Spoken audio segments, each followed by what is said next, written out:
आता या क्षणाची एक मोठी बातमी आहे। शरद पवार यांनी आरक्षणासंदर्भात एक मोठं वक्तव्य केलेलं आहे। आरक्षणाची मर्यादा 50%वरून 75%पर्यंत वाढवा ही मागणी शरद पवार यांनी सांगलीमधल्या पत्रकार परिषदेत केली।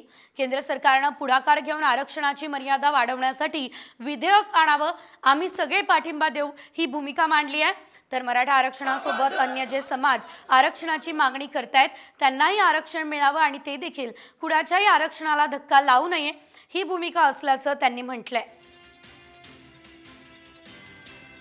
की आता 50% वर जाता येते। 50% वर आरक्षण हवं असेल तर पार्लमेंटमध्ये कायदेशीर दुरुस्ती केली पाहिजे।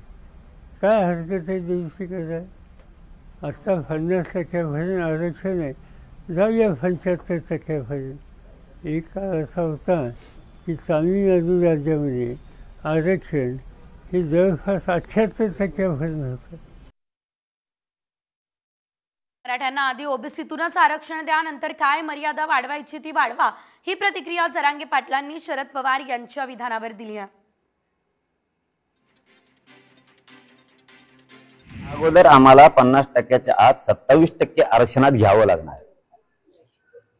तरच आम्हाला ते मान्य। तुम्ही 150% मर्यादा करा, आम्हाला काही देणं घेणार, पण तुम्ही अगोदर मर्यादा वाढवणार आणि नंतर घ्यायचं आश्वासन देणार तर ते आम्हाला अमान्य, कारण ते कधीच होणार नाही, ते कधीच होणार नाही आणि ते होऊ पण दिलं जाणार नाही।